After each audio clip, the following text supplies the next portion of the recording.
তারপরে বলো ঘূর্ণন গতি কাকে বলে? জি, ঘূর্ণন গতি কাকে বলে?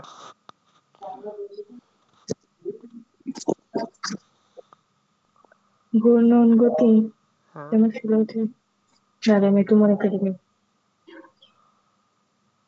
এই- না না, একটি নির্দিষ্ট বস্তুর হ্যাঁ একটি নির্দিষ্ট বস্তুর সমান দূরত্বে একটি নির্দিষ্ট বস্তু সমান দূরত্বে ঘুরবে, এরকম না একটা সংখ্যা ছিল, এরকম মুখস্থ হয়নি, আমার মনে না, আছে। এগুলো মুখস্থ করতে হবে। এগুলো একবারে ঠটস্থ না করলে পরবর্তীতে কিছুই বুঝবা না। এটার সংখ্যা মুখস্থ করতে হবে।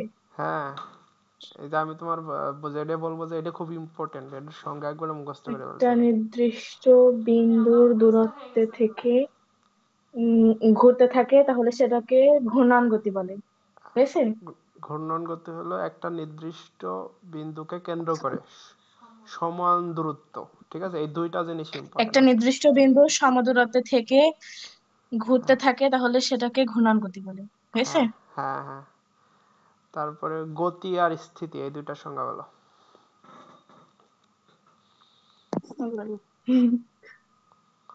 গতি আর স্থিতি। গতি হচ্ছে যেটা মুভ করে, আর স্থিতি যেটা হচ্ছে সময়ের সাথে পরিবর্তন হয় না, মানে স্থির থাকে। এই যে গতি আর স্থিতি, এই দুইটা সংজ্ঞার ক্ষেত্রে তুমি বলবা যে সময়ের সাথে বস্তুর অবস্থান হুম, পরিবর্তনকে গতি বলে। ঠিক আছে, আর যদি অবস্থানের পরিবর্তন না হয় তাহলে ওইটা হলো না স্থিতি। হয় তাহলে সেটা স্থিতি। ঠিক আছে, এরপরের থেকে যেটা ইম্পর্টেন্ট বলবো তুমি খুব সুন্দর করে মুখস্থ করবা। ঠিক আছে, জি, আম্মু আব্বু ফোন দিচ্ছে।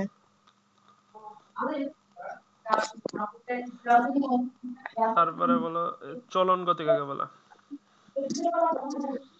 চলন গতির এটা সংখ্যা কোনো কিছু যদি এমন ভাবে চলতে থাকে যেন বস্তুর সকল কোনো একই সময় একই দিকে যেতে থাকে, তাহলে সেটা হচ্ছে চলন গতি, হ্যাঁ, আচ্ছা হয়েছে? তাহলে মানে এই পর্যন্ত যা পড়লাম, ঠিক আছে, তুমি কি কি নোট করবা? নোট করবা হুম, হলো স্থিতি কাকে বলে, গতি কাকে বলে, তারপরে হলো মানে এগুলোর সংজ্ঞা। হ্যাঁ এগুলোর সংজ্ঞা, তারপরে যে বিভিন্ন প্রকার গতির সংজ্ঞা, ঠিক আছে, যেমন সরল রৈখিক গতি, জি, ঘূর্ণন গতি, চলন গতি, ঠিক আছে, এবং এর উদাহরণ।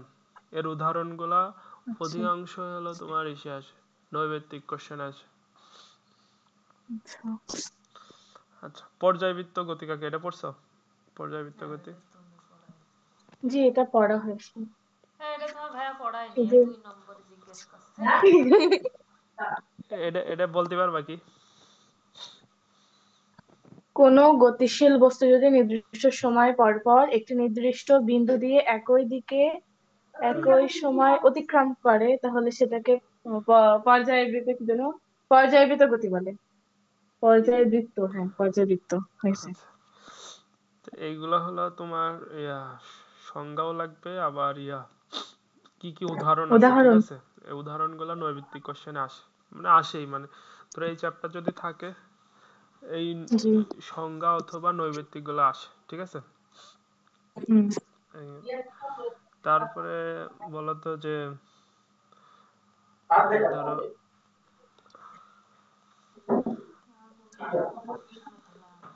থ্রি কমা -2 এটা কোন পার্শ্বে হবে? এই লেখচিত্র থ্রি কোন পার্শ্বে? কমা -2। থ্রি কমা দেখে নিই, 3, -2 তুমি বলবে জাস্ট কোন পাশে হবে। ঠিক আছে, ডান পাশে, নিচের দিকে। কয় নম্বর ঘরে? এর না এই ঘরের নাম কি? যে এই যে নাম্বার দিছি এক্স দেখো, অক্ষ। আমার দেখা যাচ্ছে, হোয়াইট কই? বোর্ড দেখা যাচ্ছে। আল্লাহ আল্লাহ, আমারই তো দাগ পড়ে, দাগ পড়ে যাচ্ছে কেন, কিসে লিখলো? সমস্যা নেই, দাগ পড়লে সমস্যা নেই। বলো এই যে এই ঘরগুলোর ভিতর কয় নাম্বার ঘরে? আমি এটা স্ক্রিনটা সরাতে পারছি না, বারবার দাগ পড়ে যাচ্ছে। ও আচ্ছা, এই যে দেখা যাচ্ছে। হ্যাঁ, হ্যাঁ, 4 নম্বরে। হ্যাঁ 4 নাম্বার, ঠিক আছে।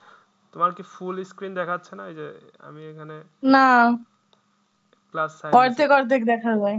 ও তাহলে মনে হয় এইটুখানে দেখতে পাইছি, কিন্তু এতক্ষণ দেখতে পাচ্ছিলাম না। ও আচ্ছা, ঠিক আছে।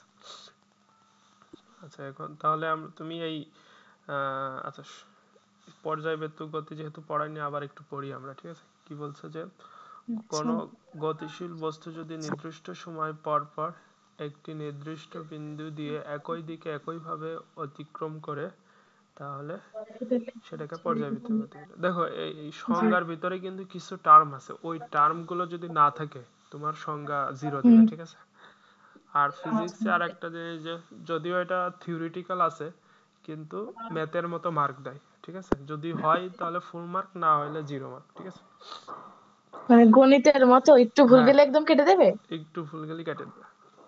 একটু ভুল গেলি বলতে এই যে দেখা যাচ্ছে যে যেমন পর্যায়বৃত্ত গতির মধ্যে তোমার বলা আছে যে নির্দিষ্ট সময় এবং একটি নির্দিষ্ট বিন্দু দিয়ে, ঠিক আছে? তা তুমি এই দুইটা জি। জিনিস যদি না দাও, ঠিক আছে, হুম। তাহলে ওইটা তো কেটে দিবে।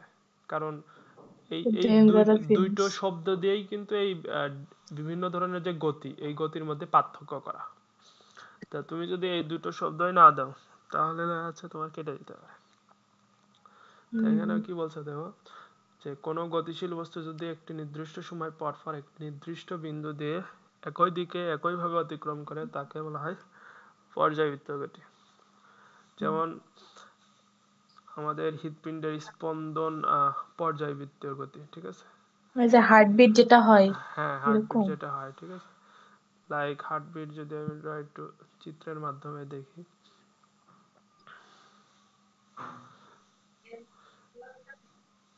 হার্টবিট মানে ধরো এই যে এটা আমাদের হার্ট, ঠিক আছে? হুম। তা এটা ধরো এই যে ধরো হার্টের উপরের অংশ বা পুরো হার্টই মনে হয় যে রক্ত পাম্প করে, ঠিক আছে? হার্ট কি করে? হুম। রক্ত মানে সারা শরীরে সাপ্লাই দেয়, ঠিক আছে? তা জি। ধরো এটা মানে একটা নির্দিষ্ট সময় পর পরই একটা নির্দিষ্ট বিন্দু পর্যন্ত আর কি উঁচু নিচু হয়, ঠিক আছে? হুম। তো এই জন্য এটা একটা পর্যায়বৃত্ত গতি। মানে কমও হয় না বেশিও হয় না? না, বেশি না, কম বেশি হয়, কিন্তু অধিকাংশ টাইমই হলো একটা নির্দিষ্ট, ধরো তুমি এই মুহূর্তে আছো, স্বাভাবিক অবস্থায় আছো, তখন তোমার হার্ট রেটটা সেম হবে, ঠিক আছে? হুম। আবার দেখা যাচ্ছে যে তুমি জি। খাওয়া দাওয়া কমাই দিছো, তোমার হার্ট রেট একটু কমে যাবে। আবার খাওয়া দাওয়া বাড়াই দিছো, মিষ্টি জাতীয় চিনি জাতীয় জিনিস খাইছো, তোমার হার্ট রেট আবার একটু বেড়ে যাবে। কিন্তু জেনারেলি উঠানামা করে না, ঠিক আছে? ওইটা হলো একটা নির্দিষ্ট সময় তোমার একটু নির্দিষ্ট বিন্দু পর্যন্ত এরকম ইয়া হয় আর কি, মানে পর্যাবৃত্ত স্বাভাবিক গতি। থাকে। হ্যাঁ, স্বাভাবিক থাকে। আমাদের হৃৎপিণ্ডের স্পন্দন পর্যাবৃত্ত কারণ কারণ সেটি নির্দিষ্ট সময় পর পর পর একইভাবে একই দিকে স্পন্দিত বা গতিশীল হয়। পর্যায়বৃত্ত গতি বৃত্তাকার ফ্যানের পাখা, উপবৃত্তাকার সূর্যের উপবৃত্তকার মানে কি? উপবৃত্তাকার বলতে হলো যে এরকম, ধরো বৃত্ত মানে কি, যে একটা নির্দিষ্ট বিন্দুকে কেন্দ্র গোলাকার করে এর পরিধির আর উপর আমি ঘষে। যে দূরত্বই আঁকি না কেন সব সমান, ঠিক আছে? কিন্তু হুম। উপবৃত্তাকার জিনিসটাই যে এরকম এরকম। আহ, এটা দেখা যাচ্ছে যে সব সব বিন্দু সমান না, ঠিক আছে? ও আচ্ছা। এই দুটো সমান না, মানে এই দুটো সমান না, এটা হলো উপবৃত্তাকার। তা এখানে কি বলছে যে সূর্যকে ঘিরে হেলির ধূমকেতুর কক্ষপথ। হুম। হেলি জিনিসটা কি আমি জানি না, তুমি এটা ধরে নিতে পারো যে হুম। সূর্যকে ঘিরে যে কোনো একটা গ্রহের যে কক্ষপথ, হেলি মনে হয় কোনো জি। নক্ষত্র অথবা কিছু সামথিং, ঠিক আছে? ধূমকেতুর নাম মনে হয়। ধূমকেতু। হুম, হুম। আচ্ছা, ওই তাহলে মনে হয় ওই নক্ষত্র বা ছোট ছোট কণা, কিংবা সরল রৈখিক, যেমন স্প্রিং এ ঝুলিয়ে রাখা দুলতে থাকা বস্তু হতে পারে। স্প্রিং এ ঝুলিয়ে রাখা দুলতে থাকা বস্তু যেমন, হ্যাঁ, স্প্রিং, ধরো একটা স্প্রিং উপরে তুমি ইয়া ধরো কোনো ইসের সাথে টাঙাইছো, ঠিক আছে? তাই হুম। স্প্রিং এর নিচে ধরো একটা বস্তু এরকম ঝুলাই দিছো, ঠিক আছে? তা ও এরকম একটা নির্দিষ্ট বিন্দু পর্যন্ত, ঠিক আছে, এরকম গতিতে হুম। ঝুলতে থাকবে, মানে ঠিক আছে? উঠবে নামবে। উঠবে নামবে, উঠবে নামবে। তো এটাও একটা তোমার পর্যায়বৃত্ত গতি, ঠিক আছে? তো এই জিনিস, জি। এই উদাহরণগুলো ব্যাখ্যা করতেছি কারণ এই উদাহরণগুলো তোমার মনে রাখা লাগবে। যে এই উদাহরণগুলো তোমার আসতে পারে। এরপরে আসা হলো সরল স্পন্দন গতি। স্পন্দনগতি। ও আরেকটা জিনিস এখানে আছে মনে হয়, ঘূর্ণন গতি একটি বিশেষ ধরনের পর্যায়বৃত্ত গতি। এটাও একটা ইম্পর্টেন্ট কথা, ঠিক আছে? এটাও তোমার পরীক্ষা আসতে পারে। আর তোমাদের তো এটা বুঝিনি। সৃজনশীল কোশ্চেন না? সৃজনশীল মনে হয় না, এটা এখনো সঠিক জানি নে, গাইডও বের করিনি, বইও দিইনি, কিছুই বুঝতে তোমাদের পারছি না। এখন কোশ্চেন কিরকম আসে পরীক্ষার কোশ্চেন, মানে এবার কোশ্চেন? তো যে মডেল আমাদের দিছিল এখানে সৃজনশীল আকারে ছিল 5টা, হ্যাঁ। আর 5টা ছিল হচ্ছে যে বড় প্রশ্ন, মানে বর্ণনামূলক প্রশ্ন, এরকম ভাগ ভাগ করে দিছিল আর কি। ছিল সৃজনশীল অল্প কয়েকটা ছিল। আহ, তাহলে ওই ধরে নাও যে সৃজনশীল থাকতে পারে। আর সৃজনশীল থাকলে ধরো হুম, ওই নৈর্ব্যক্তিক কোশ্চেনের ভিতরে এরকম আসে না যে নিজের কোন উক্তিটি সত্য নয়, ঠিক আছে? বা জি। বা নিজের কোন উক্তিটি শর্ত, ঠিক আছে? তো এইখানে ধরো এরকম আসতে পারে হুম, যে ঘূর্ণন গতি এক ধরনের পর্যায়বৃত্ত গতি, ঠিক আছে? বুঝ- তো এই জিনিসগুলো তোমার বুঝলাম। কিন্তু মুখস্থ থাকা লাগবে, না হলে কনফিউশন পড়ে যাবা, শেষে আর পারবা না, ঠিক আছে? সো হুম, এই যে বিভিন্ন প্রকারের যে গতি, ঠিক আছে, এগুলো তুমি পুরোটা জি। একবারে ঠোঁটস্থ করবা। ঠোঁটস্থ মানে এখানে যেগুলো আছে হ্যাঁ সংজ্ঞা মানে সহ। হ্যাঁ সংজ্ঞা সহ উদাহরণ, ঠিক আছে? এগুলা জি। তোমার দেখা কয়েকবার লিখবা, লিখলে দেখা যাচ্ছে একবারে মুখস্থ হয়ে যাবে। হুম, তারপরে আসা হলো সরল স্পন্দন গতি বা সিম্পল হারমোনিক মোশন। আর একটা জিনিস করবা যে এই বাংলার সাথে সাথে এই জি। ইংলিশ টার্মটা মুখস্থ করার। কারণ তুমি দেখা যাচ্ছে যে এসএসসি ইন্টারে ইংলিশ লাগবে না, কিন্তু অনার্স লেভেলে যে তোমার কোনো বাংলা নেই। তা তুমি দেখা যাচ্ছে যে বাংলা পড়ে আসছো, অনার্স লেভেলে এসে তুমি যেই দেখতেছো ইংলিশ, তুমি আর অর্থ বুঝতেছো না, ঠিক আছে? হুম, এই জন্যই বাংলার সাথে সাথে ইংলিশটা মুখস্থ করবা। আচ্ছা। মূলত ম্যাথমেটিক্স বলো, কেমিস্ট্রি বলো, বায়োলজি বলো, তোমার প্রথম দিকে মুখস্থ করাই লাগবে। আর হুম, বোঝার কি জিনিস, বোঝার জিনিস হলো ধরো এই অধ্যায়ের সাথে পরের অধ্যায়ের রিলেশন আছে। তা এই হুম, অধ্যায় যদি তোমার মাথায় থাকে, পরের অধ্যায় দেখবা যে ওই ওই সূত্রগুলো তোমার বুঝতে সুবিধা হচ্ছে। এটা হলো বোঝার। কিন্তু এই প্রথম অধ্যায় কিন্তু ঠিকই মুখস্থ করে মাথায় রাখা লাগবে। তো মোটামুটি সব জিনিসই হুম। প্রায় মুখস্থই, ঠিক আছে? এখন জি, দেখো বুঝছি। সরল স্পন্দন গতি একটি বিশেষ ধরনের পর্যায়বৃত্ত গতি হচ্ছে সরল স্পন্দন গতি। তাহলে আহ, এই সরল স্পন্দন গতিও একটা কি পর্যায়বৃত্ত গতি, ঠিক আছে? জি, তাহলে জি। দেখো এখানে কিন্তু দেখো একটা রিলেশন হয়, ঘূর্ণন গতি এক ধরনের পর্যায়বৃত্ত গতি। আবার বলছে যে হ্যাঁ, এটা এই সরল স্পন্দন গতিও একটা বিশেষ ধরনের পর্যায়বৃত্ত গতি, ঠিক আছে? স্পন্দন গতির বেলায় একটি নির্দিষ্ট বিন্দু দুই পাশে বস্তুটি স্পন্দিত হয়, ঠিক আছে? তোমার হুম, পর্যায়বৃত্ত গতি কি ছিল? একটি নির্দিষ্ট সময় পর পর একটি নির্দিষ্ট বিন্দু দিয়ে একই দিকে, বিন্দু। ঠিক আছে, জি। দিক কিন্তু একটাই পর্যায়বৃত্ত হুম, গতি। কিন্তু স্পন্দন গতির বেলায় আবার বলছে যে একটি নির্দিষ্ট বিন্দু দুই পাশে, দুই পাশে হলে দিক দুইটা, হুম, দুই পাশে বস্তুটি স্পন্দিত হয়। বস্তুটি একবারে স্থির অবস্থা থেকে শুরু করে ধীরে ধীরে গতিশীল হয়, কেন্দ্রবিন্দুতে সর্বোচ্চ গতিতে পৌঁছায়, তখন এর গতি আহ, কমতে থাকে। গতি কমতে কমতে এক সময় থেমে যায়, তখন এটি গতিপথ পরিবর্তন করে বিপরীত দিকে গতিশীল হয়। বিপরীত দিকে সর্বোচ্চ মানে গতিশীল, থামার পরে আবার কিভাবে বিপরীত দিকে যায়? আচ্ছা আমি বোঝাচ্ছি দাঁড়াও। বিপরীত দিকে সর্বোচ্চ গতিশীল হওয়ার পর আবার এর গতি কমতে থাকে, একসময় পুরোপুরি থেমে আবার আগের ধীর গতিতে গতিশীল হয়, এভাবে চলতে থাকে। আচ্ছা এটা হলো হুম, আহ, ওই যে আমরা এক ধরনের ঘড়ি, তুমি দেখেছো কিনা যে একটা ঘড়ির নিচে এরকম একটা সরল দোলক থাকে। ওই সরল দোলক কি করে, এই ধরো একবার এই এই পর্যন্ত করে, ঠিক আছে, আবার এই পাশ থেকে আইসা আবার ধরো এই পাশে আসে। এটা কোন টাইপের ঘড়ি? না এই ঘড়ি তোমরা দেখোনি মনে হয়। তো ঘড়ি মানে এটা হলো ঘড়ির নিচে থাকতো, ঠিক আছে? হ্যাঁ। তা এই ওই ওই ঘড়ির টাইম সেকেন্ডের কাঁটা চলতো এই যে সরল দোলক যখন এই মানে এক- মাঝখানের না, এটা ঘোরে মানে এখান দুই পাশে যায়। এখান থেকে এই পর্যন্ত গেলে 1 সেকেন্ড হইতো, ঠিক আছে? আচ্ছা। আবার এখান থেকে এই পর্যন্ত গেলে 1 সেকেন্ড হইতো, বুঝতে পারছো? জি। আচ্ছা, তা এইটা এই সরল দৈর্ঘ্যের গতি তোমার সরল স্পন্দন গতির একটা পারফেক্ট উদাহরণ। তা ওখানে যেটা বলছে যে ধরো তুমি এটা একবার হলো এবং এইটা হয়তো তোমার কোনো বায়ু শূন্য মাধ্যমে, ঠিক আছে, অর্থাৎ ঘড়ির ভিতরে একটা ভ্যাকুয়াম তৈরি করতো। ভ্যাকুয়াম মানে কোনো বায়ু নাই সেখানে, ঠিক আছে? আর বায়ু থাকলেই জি। কিন্তু একটা বাধা, বায়ু কিন্তু একটা বাধা, ঠিক হ্যাঁ। আছে? আমরা যে কোনো বস্তুকে তুমি বল প্রয়োগ করে গতি গতি নিয়ে আসলা, কিন্তু বায়ু কিন্তু এটাকে বাধা দেয়, ঠিক আছে? সেজন্যই সরল জি। দোলকটা ওই ভ্যাকুয়াম ভ্যাকুয়াম পরিবেশে রেখা একবার দেখাচ্ছে ধাক্কা দিত, ও চলতেই থাকতো, ঠিক আছে? যতদিন ঘড়ির বয়স থাকতো ততদিন চলতেই থাকতো। তা ওই ওই তোমার বইতে যে কথাগুলো বলা হয়েছে যে এই যে একটা নির্দিষ্ট বিন্দু, ঠিক আছে, হুম। নির্দিষ্ট বিন্দুর দুই পাশে এই বলটা দুলতে থাকবে, ঠিক আছে? জি। তা এই বিন্দুতে গতিটা সর্বোচ্চ থাকে, তারপরে গতিটা কি আস্তে হুম। আস্তে কমতে থাকে কমতে থাকে, এখানে এসে কি হয়ে যায়, জিরো হয়ে যায়, ঠিক আছে? জি।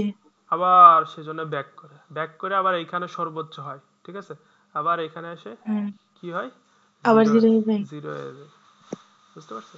এটাই ওখানে বলছে জি। যে এটা হলো ইয়া। দাঁড়াও একটু আমি তোমার গুগল সার্চ করে দেখাচ্ছি যে সরল সিম্পল হারমোনিক মোশন ওয়াস ওয়াস না দিয়ে ক্লক দেওয়া ভালো ছিল। এই যে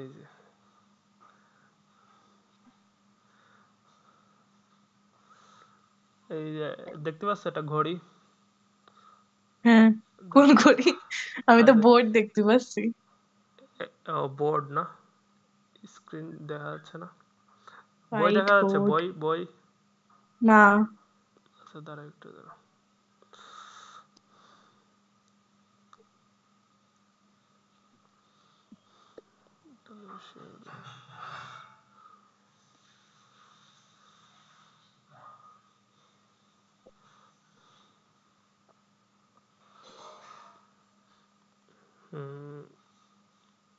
হুম, এবার দেখা যাচ্ছে। তাহলে তুমি এতক্ষণ বই দেখতে পারতেছিলে না? না, তা বলবা না তখন আমাকে? হোয়াইট বোর্ড দেখা যাচ্ছিল। আচ্ছা দেখো, এই যে দেখো একটা ঘড়ি দেখতে পাচ্ছ? হ্যাঁ, এই এই এই ঘড়ি কি আপু কিনে নিয়ে গেছে? হ্যাঁ, এই যে নিচের এই যে যেটা না, এটা হলো সেই সরল দোলক। আচ্ছা। মানে এই যে টং টং করে যে এটা সেই যে। আমি ওই টং টং শব্দ তো শুনিনি।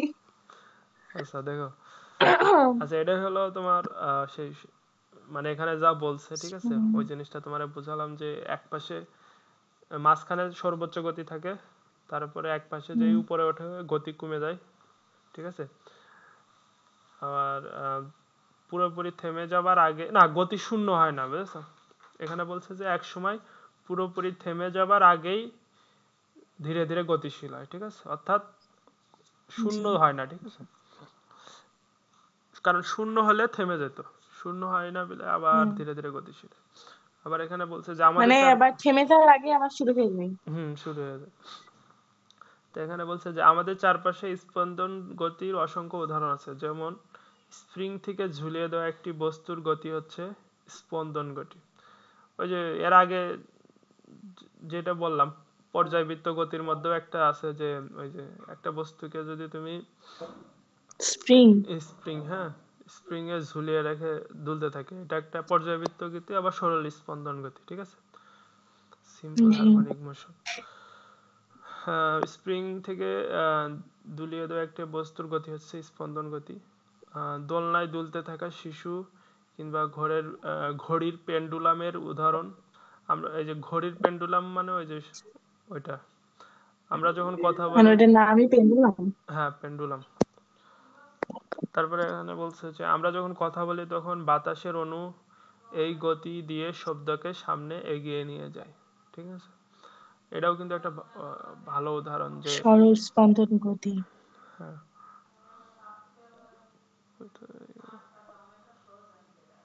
সে হোয়াইট বোর্ড কই গেল আবার।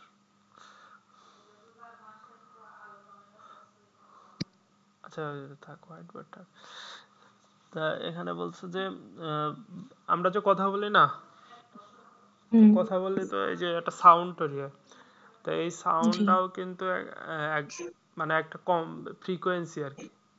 ফ্রিকোয়েন্সি এই জিনিসটা তোমরা মানে পরবর্তীতে এইভাবে হচ্ছে কথা দূরে শোনা যায় এরকম। হ্যাঁ হ্যাঁ হ্যাঁ, তো ফ্রিকোয়েন্সিটা কেমন, ফ্রিকোয়েন্সি দাঁড়াও তোমার ইসে দেখায়, একটু আট করে দেখায় কোথায় যে আর আল্লাহ, কি আপু দিয়েছি।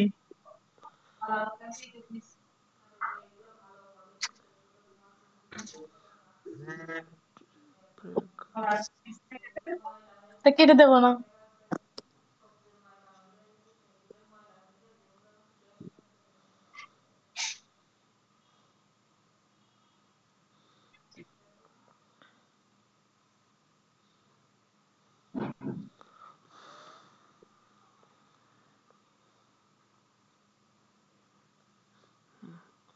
আচ্ছা দেখো, যে আমরা যখন কথা বলি ঠিক আছে, ওইটা হলো হুম। তোমার কথাটাই যে এইরকম করে যায়, বুঝতে পারছো? এটা একটা ফ্রিকোয়েন্সি। হ্যাঁ বই দেখা যায় ওইটা দেখা যাচ্ছে না, না? আচ্ছা, একটু ধরো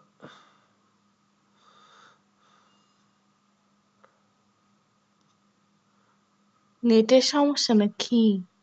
তারা, আমি আরেকবার ওপেন করি।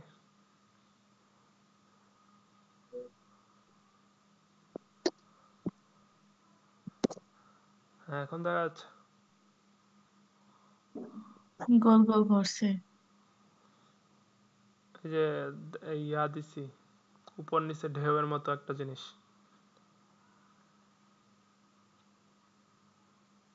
দেখা যায় না এখনো। হ্যাঁ, এবার দেখা গেছে। আচ্ছা, তো এটা হলো তোমার সাউন্ড ওয়েভ, মানে আমরা শব্দ ওয়েভ যেটা বলে। ওয়েভ মানে তরঙ্গ, ঠিক আছে? ত্বরণ না কি বলে জানি? ওয়েভ তরঙ্গ। মানে তরঙ্গ বা ঢেউ, ঠিক আছে? মানে ঢেউ আমরা বাংলায় বলি ঢেউ, আর ফিজিক্সের ভাষায় বলে তরঙ্গ, ঠিক আছে? তা জি। এইটা হলো তোমার ওই এই তরঙ্গগুলো বাতাসের কণা ধাক্কা দেয়, ঠিক আছে? মানে বাতাসের কণাটাই এরকম হয়ে যায় আর কি, আমরা যখন কথা বলি এই শব্দের মাধ্যমে বাতাসের কণাটা এইভাবে করে করে করে সামনের দিকে যায়, ঠিক আছে? আচ্ছা, এবার বই দেখা যাচ্ছে? না। তাহলে একটু স্লো মনে হয় নেট। আর কালকে তো এমন হচ্ছিল না। নেটে খুবই ঝামেলা করে।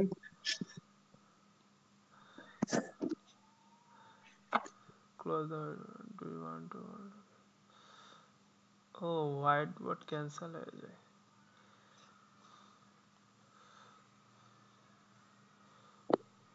আচ্ছা, একটু দাঁড়াও।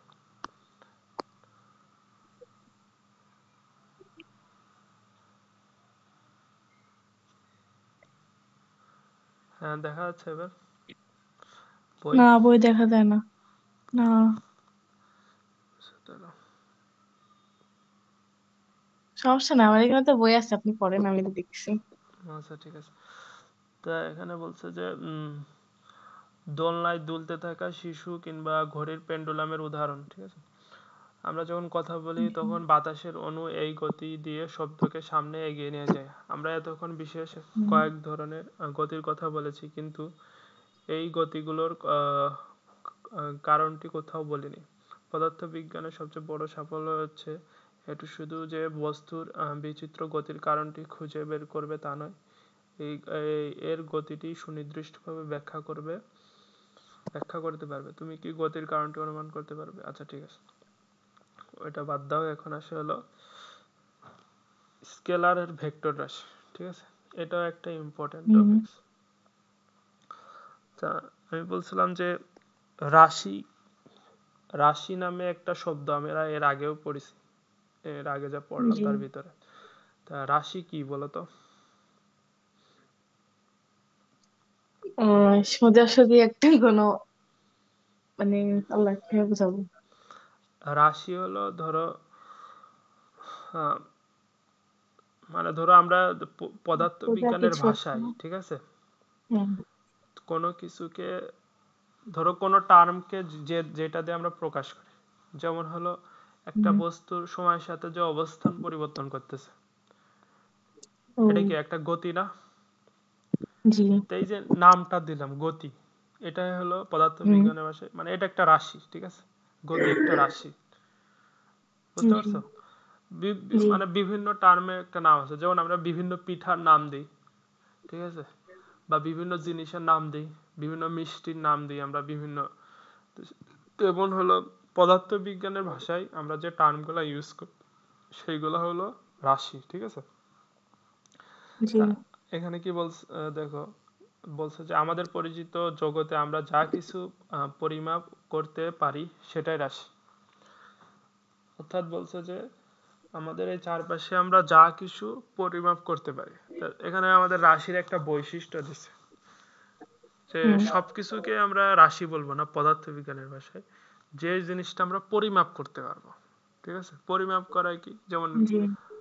গতি আমরা বলতে পারি যে গতি বলতে কি যে একটা সময়ের সাথে কোনো বস্তুর অবস্থান পরিবর্তন করতেছে, ঠিক আছে, এটা আমরা বলতে পারতেছি, বুঝতে পারতেছি, এটাই হলো পরিমাপ করা জি। বা মাপা, ঠিক আছে। গতিটাও আমরা মাপবো, সেটা আমরা কিভাবে মাপবো নিচে আছে, ঠিক আছে। তো এই জন্য আম, তোমার রাশির একটা উদাহরণ হলো যা কিছু আমরা পরিমাপ করতে পারবো সেটা হলো রাশি। আনন্দ কিংবা দুঃখ রাশি নয়, কিন্তু তাপমাত্রা রাশি। কারণ তাপমাত্রা কেন রাশি? কারণ তাপমাত্রা আমরা পরিমাপ করতে পারি, ঠিক আছে, মাপা যায়। মাপা যায়। তার কারণ আনন্দ কিংবা দুঃখ মেপে একটা মান দেওয়া যায় না, কিন্তু তাপমাত্রা মেপে মান দেওয়া সম্ভব। তোমরা শরীরের তাপমাত্রা তোমাদের শরীরের তাপমাত্রা 37°C কিংবা 98.4 ডিগ্রি ফারেনহাইট, ফারেনহাইট। ঠিক আছে, এটা একটা ইম্পর্টেন্ট নৈর্ব্যক্তিক কোশ্চেন। এটা শরীরের স্বাভাবিক তাপমাত্রা, ঠিক আছে, এর ভিতরে থাকে। মানে স্বাভাবিকভাবে মানুষের থাকে আর কি এটা। হ্যাঁ হ্যাঁ। এবং ওই যে আমরা থার্মোমিটারে টেম্পারেচার মাপি না, জি। ওইটা হলো কিন্তু তোমার এই যে ফারেনহাইট ডিগ্রিতে দেখায়, ঠিক আছে, হ্যাঁ। ডিগ্রি ফারেনহাইট মানে 98.4 ডিগ্রি ফারেনহাইট। আজ এটাও ঝামেলা। আচ্ছা, এখানে বলছে যে হ্যাঁ ফারেনহাইট। আর পানির টেম্পারেচার হলো তোমার ওই 100°C তোমার কি পানি হলো ফোটে, ঠিক আছে। পানিটা কি এখানে আছে না, বইতে? পানির নাই, আমি জাস্ট বলতেছি যে 100°C ফোটে, ঠিক আছে। তো অনেকেই ভুল জি। করে বলে ফেলায় যে তোমার শরীরে ওই যে থার্মোমিটার টেম্পারেচার মাইপে বলতে যে আমার এত ডিগ্রি সেলসিয়াস, তো সেলসিয়াস না, ওটা আসলে ফারেনহাইট। তারপরে বলছে জি। যে তাপমাত্রা বোঝানোর জন্য একটি সংখ্যা বললেই চলে, কিন্তু অনেক রাশি আছে যেগুলোকে একটি সংখ্যা দিয়ে পুরোপুরি প্রকাশ করা যায় না, তার মানের সাথে একটা দিক বলে দিতে হয়, ঠিক আছে। মানে তাপমাত্রা তুমি জাস্ট কি মান বললেই বুঝতে পারতেছে যে ঠিক আছে এটা একটা তাপমাত্রা, তাপমাত্রা এত, জি। ঠিক আছে। কিন্তু অনেক হুম। রাশি আছে যেগুলো তুমি শুধু এই মান বললে বুঝবে না যে এই আসলে জিনিসটা কি বা কোথায়। হুম। এর সাথে একটা দিকও বলে দেওয়া লাগবে, নির্দিষ্ট দিক, তাহলে ওই রাশিটাকে আমরা পুরোপুরি বুঝতে পারবো ফিজিক্সের টার্মে, বুঝতে পারছো? আচ্ছা। জি। আচ্ছা, কিংবা একাধিক মান বলে দিতে হয় যেন সেগুলো মিলিয়ে তার মান এবং দিক দুটোই নির্দিষ্ট করে দেওয়া যায়, ঠিক। অবস্থান ছিল সেরকম একটি রাশি, সেটাও বোঝানোর জন্য আমাদের শুধু দূরত্ব দিয়ে কাজ হয়নি, তার দিকটিও নির্দেশ করতে হয়েছিল। কাজেই ওই যে এর আগের মানে উদাহরণে, যে স্কুলের ঘটনার মতো হ্যাঁ হ্যাঁ, স্কুলের দিক ঘটনার কথাই এবং বলতেছি। দূরত্ব। হুম। কাজে যে রাশি শুধু একটি সংখ্যা দিয়ে প্রকাশ করা যায় সেটা হচ্ছে স্কেলার, আর যেটা স্কেলার প্রকাশ রাশি। করার জন্য একটি দিকও বলে দিতে হয় সেটা একটা ভেক্টর রাশি। এটা একটু দাগায় রাখো, এটা ইম্পর্টেন্ট। স্কেলার ভেক্টর রাশি জি, কাকে বলে? যে রাশি শুধু একটি সংখ্যা দিয়ে প্রকাশ করে। জি, রাশি। তারপরে এখানে বলছে যে তাপমাত্রা ছাড়াও স্কেলারের উদাহরণ হচ্ছে সময়, দৈর্ঘ্য কিংবা। দৈর্ঘ্য কিংবা বয়স। আচ্ছা তিশা, তোমার কাছে কি গুগল মিট আছে? জি, আছে। আচ্ছা, ঠিক আছে। এটা চলে গেলে গুগল মিটের লিংক দেবো, ঠিক আছে। আচ্ছা। তারপর এখানে কি বলছে যে তাপমাত্রা ছাড়াও স্কেলারের উদাহরণ হচ্ছে সময়, দৈর্ঘ্য কিংবা ভর, কারণ এগুলো শুধু একটা সংখ্যা দিয়ে প্রকাশ করে ফেলা যায়। তাহলে এই এই লাইনটাও দাগ দাও। তোমার কোশ্চেন আসতে পারে যে স্কেলার রাশি কোনগুলো। এখানে বলছে যে তাপমাত্রা, সময়, দৈর্ঘ্য, দৈর্ঘ্য, ভর। ভর, চারটা। হ্যাঁ, চারটা। তা কেন এই চারটা স্কেলার রাশি? আরো আছে, ঠিক আছে, শুধু এই চারটাই না, আরো আছে, কিন্তু এখানে উদাহরণ দিচ্ছি। ধরো তাপমাত্রা, আমরা স্কেলার হুম, রাশির সংজ্ঞা কি পড়লাম? যে রাশি শুধু মান দিয়ে প্রকাশ করা যায়, ঠিক আছে, হুম, হুম। তাকে মান স্কেলার বা রাশি। সংখ্যা। হ্যাঁ, মান অথবা বা সংখ্যা। তা তাপমাত্রা কি, ধরো এটা বললাম যে কারোর 90 ডিগ্রি ফারেনহাইট, তাহলে বুঝতে পারতেছি তার তাপমাত্রা এত। আবার সময়, হুম, সময়ও বলে দিলাম, এখন 2টা 30 বাজে বা 3টা বাজে, একটা মান বলে দিলে হয়ে গেল, ঠিক আছে। বা দৈর্ঘ্যের ক্ষেত্রে চিন্তা করো, যে দৈর্ঘ্য বললাম যে একজনের দৈর্ঘ্য হলো ধরো কত, 50 বা 5 ফিট, 6 ফিট, ঠিক আছে, একজনের হুম, দৈর্ঘ্য। বা ভর বললাম যে 50 কেজি, 60 কেজি, ঠিক আছে। তো এইটা বললেই কিন্তু বোঝা যাচ্ছে তার ভর কত। অর্থাৎ জি, তোমার কোশ্চেনে আসলেও তোমার যদি কনফিউশন তৈরি হয়, তাহলে তুমি মনে মনে ভাববা যে এই রাশিটাকে যদি আমি একজনকে বোঝানোর জন্য শুধু যদি মান বলে, তাহলে কি সে বুঝবে? যদি বুঝে তাহলে এটা স্কেলার রাশি, ঠিক আছে। আর যদি আর না না বুঝলে দিক নির্দেশ করলে তখন ভেক্টর হবে। হ্যাঁ, ভেক্টর হবে। বুঝতে পারছো? জি, কারণ এগুলো শুধু একটি সংখ্যা দিয়েই প্রকাশ করে ফেলা যায়, মানে স্কেলার রাশি একটি সংখ্যা দিয়ে প্রকাশ করে ফেলা যায়। তোমরা দেখবে অবস্থান ছাড়াও ভেক্টরের উদাহরণ হচ্ছে বেগ কিংবা বল, ঠিক আছে। তার মানে যে এখানে আরো দুটো হুম, উদাহরণ দিচ্ছে ভেক্টর রাশির, যে কোনো বেগ, বস্তুর বল। অবস্থান বোঝানোর জন্য কি, অবস্থান বোঝানোর জন্য সেটাও একটা ভেক্টর রাশি। অথবা এখানে বলছে বেগ কিংবা বল। বেগ আর বল কি, এটা আমরা পরের অধ্যায়ে জানবো, ঠিক আছে। জি, তারপরে এখানে একটু উদাহরণ দিয়ে বোঝাচ্ছি, যে স্ক্রিন দেখা যাচ্ছে? White board. হ্যাঁ। হ্যাঁ। ধরো এই যে একটা বস্তু, ঠিক আছে, ও সময়ের সাথে ও ধরো একটা গতি প্রাপ্ত হইলো, ঠিক আছে, দেখতে পাচ্ছো? জি, আচ্ছা, তো জি, সময় ধরো এইখানে যে গতি ছিল, এইখানে ওর গতি আরো বেশি, হুম, ঠিক আছে, এইখানে ওর গতি আরো বেশি। তা এই যে সময়ের সাথে সাথে যে গতি বৃদ্ধি পাচ্ছে, ঠিক আছে, জি, এটাই হলো তার বেগ। বুঝতে পারছো?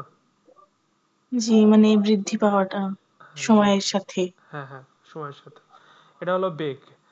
আর হুম, তুমি এটা খাতায় আর্ট করেও রাখতে পারো, যাতে পরবর্তীতে তুমি বুঝতে পারো, ঠিক আছে, বা তোমার আমি আর্ট করেই রাখি, আমার সব আর্ট করা। আচ্ছা, ঠিক আছে। আর হলো বল কি জিনিস, ধরো একটা বস্তুকে, ঠিক আছে, তুমি এই দিক দিয়ে আঘাত করলে, মানে আঘাত ফোর্স করা। আঘাত করা বা ফোর্স করা, ঠিক আছে। ফোর্স মানেই বল, ঠিক আছে। তা বলের সংজ্ঞাটাকে ফিজিক্সের টার্মে, কোনো বস্তুকে যদি আঘাত করো, তাহলে ওই বস্তু যদি একটা নির্দিষ্ট দূরত্ব অতিক্রম করে, ঠিক আছে, দূরত্ব, তাহলে ওইটাকে বলবো হলো বল, ঠিক আছে। মানে নির্দিষ্ট দূরত্ব অতিক্রম করবে। কি? বুঝতে পারছো? যে একটা আচ্ছা, পড়ার দিকে কনসেন্ট্রেশন করো। ধরো একটা বস্তুকে যদি একটা যে আঘাত করা হয়, এই বস্তুটা যদি হুম, কোনো দূরত্ব দূরত্ব অতিক্রম করতে হবে, ঠিক আছে। তুমি দেখা যাচ্ছে এটা জি, ধরো একটা বালিশের একটা ঘুষি মারলা, কিন্তু বালিশ দূরত্ব অতিক্রম হুম, করলো না, তাহলে পদার্থবিজ্ঞানের ভাষায় ওটা কোনো বল না। তোমার আচ্ছা, পদার্থবিজ্ঞানের ভাষায় বল হতে হলে মাস্ট দূরত্ব অতিক্রম করতে হবে, ঠিক আছে, তাহলে ওটাকে আমরা বল মানে বলবো। বেশ কিছু দূর যাবেই। হ্যাঁ মানে কিছু, বেশ কিছু না, কিছু দূরত্ব অতিক্রম করতে হবে। মানে ওই দূরত্বটা পরিমাপ করার মতো আর কি হবে এরকম। ধরো তো সবকিছুই তো আমরা খালি চোখে পরিমাপ করতে পারি না। অনেক কিছু দেখা যাচ্ছে হ্যাঁ। যে খুব ক্ষুদ্র পরিমাণ গেছে, তাহলে ওইটা বল হবে। মানে দূরত্ব যাতে জিরো না হয়, ঠিক আছে? মানে ওই যে আমরা বললি না, আমরা তো দূরত্ব হিসাব করি মিটার, কিলোমিটার। তা দূরত্ব যদি জি। ন্যানোমিটারও হয় তাও হবে, কিন্তু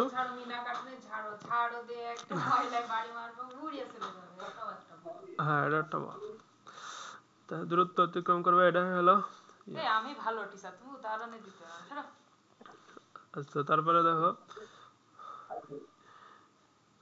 হ্যাঁ তাহলে আমরা স্কেলার রাশি আর ভেক্টর রাশির কয়েকটা উদাহরণ দেখলাম, ঠিক আছে? এই উদাহরণগুলো তুমি জি। বইতে দাগায় রাখো, এগুলা মানে নৈবিত্তিকে আসে। হুম। তোমাদের পরের অধ্যায়ে এই বেগ ও বলের সাথে পরিচয় করিয়ে দেওয়া হবে, ঠিক আছে? এর পরের অধ্যায়ে আমাদের চ্যাপ্টারই আছে তোমার বল, ঠিক আছে? জি। কারণ এগুলো প্রকাশ করতে হলে মানের সাথে সাথে দিকটাও বলে দিতে হয়, ঠিক আছে? তার মানে ওই যে আমরা যদি আবার একটু আটে ফিরে যাই, দেখো এই যে আমরা যে প্রথমটা ছিল বেগ, ঠিক আছে? তো হুম। প্রথমটা বেগে দেখো একটা নির্দিষ্ট দিকে যাচ্ছে, কিন্তু হুম। তো এইটার সাথে সাথে অর্থাৎ তোমার বেগটা প্রকাশ করার জন্য শুধু মান বলে দিলেই হয় না, কোন দিকে যাচ্ছে ওটাও বলে দিতে হয়। তেমন ভাবে বল, বল মানে কি, একটা আঘাতপ্রাপ্ত করলাম একটা দিকে, মানে ও তো সরবে, কিন্তু কোন দিকে সরবে, ঠিক আছে? হুম। কোন দিকে মানে যেদিকে সরবে, আঘাত করা হবে অত দিকেই যাবে। হ্যাঁ ওই দিকে যাবে। এই যে দিকের কথা চলে আসতেছে, ঠিক আছে? এইটাই হলো তোমার বল, বুঝতে পারছো? তার মানে এই দুইটার আচ্ছা। মধ্যে দেখো জি। দিক জিনিসটা আছে। দিক জিনিসটা যদি না হ্যাঁ। বলো তাহলে এটা সম্পূর্ণ থাকে না। দিক জিনিসটা বললে তোমার একবারে ওই মানে সবকিছুই এই রাশিরা মানে তুমি সবকিছুই বলে দিলে। আর দিক যদি না বলো তাহলে দেখা যাচ্ছে শুধু যদি মান বলো তাহলে তোমার দেখা যাচ্ছে অর্ধেক বললে, হুম। কিন্তু দিক বললে দেখা যায় এই রাশিটা পুরোপুরি আরেকজনকে বোঝাতে পারবে, ঠিক আছে? মান বললে যে কোনো দিকেই হতে পারে, আর দিক বলে এটা নির্দিষ্ট করা হবে। হুম হুম, সেজন্য এটা হলো ভেক্টর রাশি, বুঝতে পারছো? তাহলে জি। তোমার যদি আমি এখন কোশ্চেন করি, রাশি কাকে বলে বলো আবার প্রথম থেকে। আবার রাশি। না দেখে বলার ট্রাই করো, মানে যা বুঝছো সেটা সেটা আমি বলো। না দেখে বলছি, রাশির তো সংজ্ঞা দিয়ে নেই। রাশি রাশি। যে আমি যেভাবে বললাম ওইটাই বলো। ওটা তো একটু একটু মনে পড়ছে, এটা তো গুছিয়ে বলা যাবে না। না, বলো, আমি তাহলে রাশি। ভুলটা ধরাই দেবা না। আর এটা এটা যদি তুমি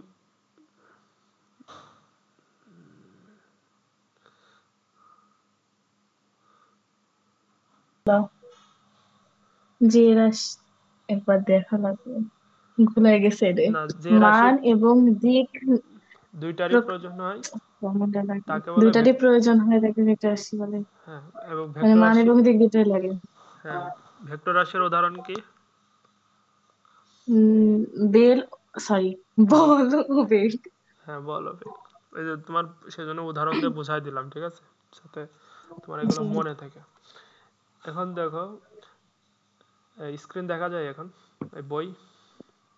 জি, বই দেখা যাচ্ছে। আচ্ছা দেখো, ভেক্টর রাশিকে স্কেলার রাশি থেকে আলাদা করে লেখার জন্য সেটাকে মোটা করে লেখা হয়, বুঝতে পারছো? হুম। মানে জি। ধরো এই যে এই এখন একটা জিনিস বোঝার আসে, সেটা হলো আহ, ইয়া দেখা যাচ্ছে তো, হোয়াইট বোর্ড দেখা যাচ্ছে না? না, দেখা যাচ্ছে না। কি সমস্যা, বই দেখা যায়। হোয়াইট বোর্ড দেখা যায় না কেন? একটু দাঁড়াও।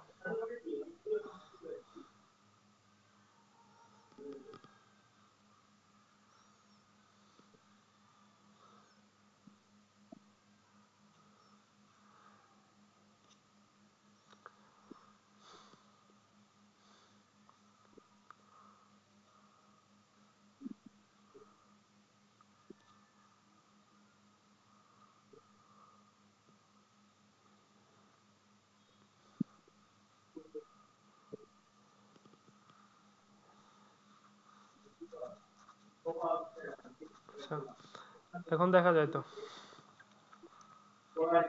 জি, দেখা যাচ্ছে। আচ্ছা, তো এখন বলছে যে আহ, তোমার বইতে বলছে যে স্কেলার রাশি ভেক্টর রাশিকে স্কেলার রাশি থেকে আলাদা করে লেখার জন্য একটু মোটা অক্ষরে লেখা হয়, ঠিক আছে? তা আমরা রাশি বলতে কি বুঝলাম, যে বল, ঠিক আছে? হুম বল, তারপরে ওইদিকে তাপমাত্রা, ঠিক আছে? এগুলা তো আমরা পড়লাম, এগুলো হলো তাপমাত্রা। তা ফিজিক্সে কি এই বলকে তো তুমি বাংলায় বল, ঠিক আছে? তা হুম এগুলা ফিজিক্স তো ম্যাথমেটিক্স, এক ধরনের ম্যাথমেটিক্স। তা ওই ম্যাথমেটিক্স এর ভিতরে তো তুমি বাংলা শব্দ লিখবা না, ঠিক আছে? তা এই বলকে জি রিপ্রেজেন্ট করার জন্য তোমার হলো ফিজিক্সে হলো এই বড় ক্যাপিটাল হাতের এফ, ঠিক আছে? এটা সরি, এত বড় ক্যাপিটাল হাতের এফ লেখা হয়। বড় হাতে রেফ লেখা থাকে। হ্যাঁ, আবার এই তাপমাত্রাকে রিপ্রেজেন্ট করার জন্য ক্যাপিটালের টি ইউজ করা হয়, ঠিক আছে? তা কোনটা? ব ক্যাপিট বড় হাতের, বেগ। হ্যাঁ, বড় হাতের টি, টি, জি টি, টি মানে হলো টেম্পারেচার, অর্থাৎ তাপমাত্রার যে ইংলিশ শব্দ আছে টেম্পারেচার, তার প্রথম অক্ষর, ঠিক আছে? আবার বল মানে হলো হুম ফোর্স, ফোর্সের প্রথম অক্ষরটা হলো এফ। তা এখন এই বল তো হলো কি তোমার ভেক্টর রাশি, ঠিক আছে? তা জি এটার লেখা সেজন্য ভেক্টর রাশি স্কেলার রাশি থেকে তো ডিফারেন্ট।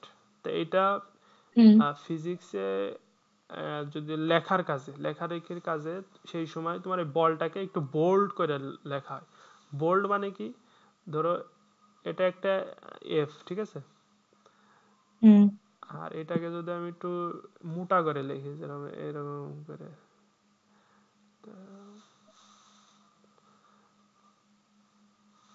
পি হয়ে গেল। দাঁড়া আমি নিচের দিকে আর একটা ইয়ে করে দিচ্ছি, হ্যাঁ, এরকম করে, ঠিক আছে? এখানে যদি এরকম বোল্ড মানে এরকম কালো কালার থাকে, ঠিক আছে? বুঝতে পারছো? হ্যাঁ মানে এটা ভরা থাকবে আর কি, হ্যাঁ, ভরাট ভরা করা থাকে, থাকবে। ভরাট করা থাকে। এই তা তোমার বইতে যদি খেয়াল করি একটু, বইতে দেখো যে বোল্ড, এই যে এখানে মোটা করে লেখা। হ্যাঁ বোল্ড করে লেখা হয়, যেমন এই যে লিখছে এক্স ওয়াই কিংবা এ বি, ঠিক আছে? তো এটা ধরো এটা জাস্ট উদাহরণ দিছে। তা যেমন বলের পরিবর্তে আমরা এফ লিখবো, টেম্পারেচার তাপমাত্রার পরিবর্তে আমরা টি লিখবো, ঠিক আছে? তো ওইগুলো একটু মোটা করে লিখবো। তো এগুলো জেনারেলি মানে লেখার সময় আমরা লিখি না, ঠিক আছে? কিন্তু নিয়ম এটা। তাই এই নিয়মগুলাও কিন্তু তোমার ইসে ওই নৈর্ব্যক্তিক আসতে পারে, যে ভেক্টর রাশিকে কি আচ্ছা বোল্ড করে লেখা হয় কি না। সো মূলত মার্ক নাইন, করবো। হ্যাঁ মার্ক করো। মূলত 9-10-এর যে অধ্যায় চ্যাপ্টার গুলো আছে, এইগুলো মূলত সব মানে ওয়ার্ড বাই ওয়ার্ড মুখস্থ করে ফেলাই ভালো। মুখস্থ মানে বারবার আচ্ছা পড়তে থাকতে হবে, সব তো আর মুখস্থ হবে না। বারবার পড়তে থাকবা, বুঝা বুঝা, তাহলে দেখবা যে মাথায় গাইতে গেছে, ঠিক আছে? হুম তাহলে দেখো যে নেক্সট কি আছে, যে বইয়ে কিংবা কম্পিউটারে প্রিন্ট করার সময় যে কোনো কিছু মোটা করে লেখা সহজ, কিন্তু যখন কেউ হাতে কাগজে লিখে তখন কোনো কিছু ভেক্টর বোঝানোর জন্য তার উপরে ছোট করে একটি তীর চিহ্ন দেওয়া হয়, ঠিক আছে? তার মানে ওই যে হুম যেটা বললাম যে মানে খাতায় লিখতে গেলে। হ্যাঁ, খাতায় লিখতে গেলে, অর্থাৎ আমরা ওই যে খাতায় যখন লিখবো তখন তার মোটা করে মতো টাইম নাই, ঠিক আছে? লেখা যাবে, মোটা করে লেখা যাবে। হুম সেই জন্যই ধরো এটা একটা রাশি, ভেক্টর রাশি ধরলাম, এই একটা ভেক্টর রাশি, এর উপর আমরা এইভাবে করে তীর হুম চিহ্ন দেব, তীর চিহ্ন দিয়ে লিখবো। তার মানে এই যে তীর চিহ্ন যার উপরে থাকবে সেটাকে আমরা কি বলবো, এটা একটা ভেক্টর রাশি। ভেক্টর রাশি। বুঝতে পারছো? তো এটা জি এটা কিন্তু নিয়ম, অ্যাকচুয়াল নিয়ম, কিন্তু দেখবা যে তুমি সব সময় এটা দেয় না আর কি। যখন ওই যে বিভিন্ন হুম রাশির কনসেপ্ট গুলো পড়া হয় তখন এই তীর চিহ্ন দেয়। অনেকেই দেখবা যে জাস্ট এফ লিখে রাখছে, এফ মানে ফোর্স, ঠিক আছে? ফোর্স বোঝাচ্ছে, কিন্তু নিয়ম কিন্তু এফ এর উপর একটা টান দেওয়া, ঠিক আছে? এরকম তীর চিহ্ন দেওয়া, কিন্তু ফিজিক্স বইতে দেখবা সব জায়গায় এরকম দেওয়া নাই, ঠিক আছে? কিন্তু এই চ্যাপ্টার থেকে যদি কোনো কোশ্চেন আসে তখন এই টানটা দিবা, ঠিক আছে? তখন এভাবে লিখতে হবে। হ্যাঁ লিখবা, এই এফ এর উপর একটা তীর চিহ্ন। আমি বলে দিবা না যে কোন ক্ষেত্রে লিখবা, ঠিক আছে? সব ক্ষেত্রে না লিখলেও হয়, আমি বলে দিবা না যে কোন ক্ষেত্রে লিখবা কোন ক্ষেত্রে লিখবা না, ঠিক আছে? ঠিক আছে? কিন্তু এই যে এই এই জি জিনিসগুলা মার্ক করে রাখো, এগুলা হলো তোমার নৈর্ব্যক্তিক আসে।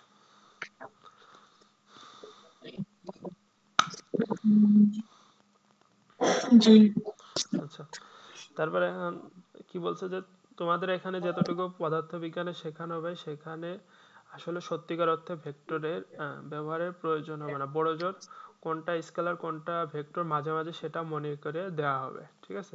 দ্যাট মিনস এই বইতেও তোমার সব সময় হলো ওই তার উপরে তীর চিহ্নটা দিবে না, ঠিক আছে?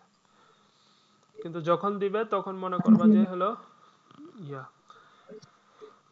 এটা হলো একটা ভেক্টর রাশি। এরপরে একটা ইম্পর্টেন্ট, এটুক তো বুঝছো, স্কেলার রাশি আর ভেক্টর রাশি তো বুঝছো। জি আচ্ছা, তো এই স্কেলার আর ভেক্টর রাশি যে একটা দেখো চিত্র আছে তীর চিহ্ন দেওয়া, ঠিক আছে? জি এই চিত্রটা কি বলছে দেখো, এ ও বি ভেক্টর হুবহু এক, যদিও ভিন্ন অবস্থানে রয়েছে। সি ভেক্টর ও ও বি ভেক্টর থেকে ভিন্ন কারণ মান সমান হলো দিক ভিন্ন। ডি ভেক্টর সি ভেক্টর থেকে ভিন্ন কারণ দিক একই হলো মান সমান নয়। মানে এখানে বোঝাচ্ছে যে এরকম যদি তোমার দুইটা তীর চিহ্ন দেয়, ঠিক আছে? তীর চিহ্ন দিয়ে যদি দেখা যায় সমান কিন্তু দেখা যাচ্ছে দিকটা ভিন্ন, তখন তোমারে বলবে যে এ আর বি কি সমান, তখন বলবা যে না। বুঝতে পারছো? দিক ভিন্নটা কিভাবে মানে তীর দিয়ে বোঝাবে? হ্যাঁ, তীর দিয়ে বোঝাবে। তোমার যদি একটু আর্ট করে দেখায় যে ধরো তোমার কোশ্চেন থাকতে পারে যে এটা এ,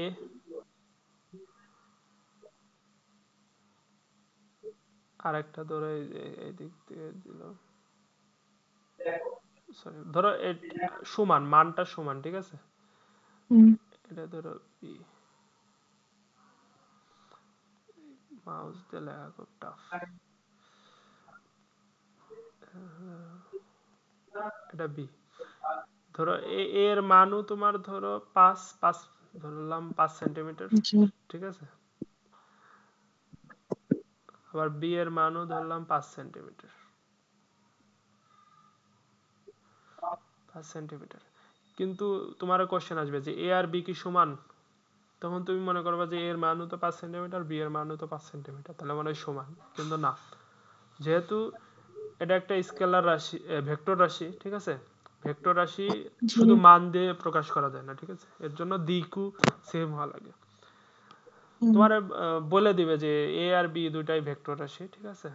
তখন তুমি দেখবা যে এর মান এবং দিক দুইটাই সমান, কি দুইটাই যদি সমান হয় তখন সমান, আর যদি দুইটা সমান না হয় তাহলে সমান না।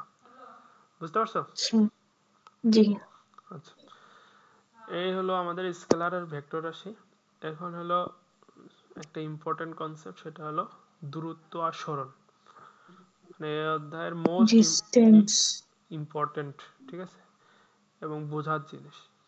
তো এটা আমরা প্রথমে এসে যাই, আট করে বুঝি যে দূরত্ব আর সরণ কাকে বলে, ঠিক আছে? দেখো, স্মরণের ইংলিশটা কি লিখেছে? Placement, displacement. ডিসপ্লেসমেন্ট, জি ডিসপ্লেসমেন্ট, ডিসপ্লেসমেন্ট। ঠিক ডিসপ্লেসমেন্ট। আছে। আচ্ছা দেখো, দূরত্ব বা ডিস্টেন্স, ঠিক আছে, কি জিনিস? যে একটা বস্তু যখন গতিপ্রাপ্ত হয়, ঠিক আছে, হুম তখন কি করে তার অবস্থানের পরিবর্তন হয় না? জি ধরো এই বস্তুর একটা গতি প্রাপ্ত হইলো, প্রাপ্ত হইয়া এই যে এই পর্যন্ত আসলো, ঠিক আছে? এটাইকেই জি বলে কি? দূরত্ব, দূরত্ব। ঠিক আছে? তাহলে এই দূরত্ব, তা দূরত্বের উদাহরণ কি কি? যেমন দূরত্বের উদাহরণ হলো ধরো আহ, আমার বাসা থেকে আমার স্কুলের দূরত্ব হলো 5 কিলোমিটার। হুম বুঝতে পারছো? জি আচ্ছা, এখন আরেকটা কি আছে, দূরত্বকে তুমি ডি এস দিয়ে প্রকাশ করতে পারো, ডি অথবা এস দিয়ে প্রকাশ করতে পারো। ডি অথবা, ডি তে ডিস্টেন্স। হ্যাঁ, ডি তে ডিস্টেন্স আর এস দিয়েও প্রকাশ করে, ঠিক আছে? এস এর ইংলিশ মিনিংটা কি আমি দাঁড়া পরে মনে বইতে আছে, ওইটা দেখ থাকলে দেখাই দিবা না। এরপরে আসে হলো সরণ, ঠিক আছে? সরণও এক ধরনের দূরত্ব, কিন্তু দূরত্ব আর সরণের মধ্যে পার্থক্য কি সেটা চলো আমরা দেখি। এটা হলো ইম্পর্টেন্ট, এটা তুমি খাতায় ড্র করে রাখো যে দূরত্ব আর সরণের মধ্যে পার্থক্য। ধরো এটা তোমার বাসা, ঠিক আছে? তুমি এই জায়গায় নিচে লিখে রাখো এই যে আমার বাসা, আর এখানে ধরো তোমার মামার দোকান, ঠিক আছে? এখানে দেখো তোমার মামার দোকান, আর এইখানে ধরো তোমার স্কুল। এটা সমস্যা নাকি? এটা ধরো তোমার হুম। স্কুল, এটা ধরো মামার দোকান, এটা তোমার বাড়ি, হোম, ঠিক আছে? তা এইখান থেকে এই হোম হোম থেকে ধরো তোমার মামার দূরত্ব ধরলাম 5 কিলোমিটার, ঠিক আছে? হুম। জি। আচ্ছা, আবার এই তোমার মামার দোকান থেকে তোমার স্কুলের দূরত্ব হলো 3 কিলোমিটার। হুম। 3 কিলোমিটার, ঠিক আছে? তাহলে দেখো আহ, এখন যদি জি। তোমারে বলি যে এই তোমার বাসা থেকে তোমার স্কুল পর্যন্ত দূরত্ব কত?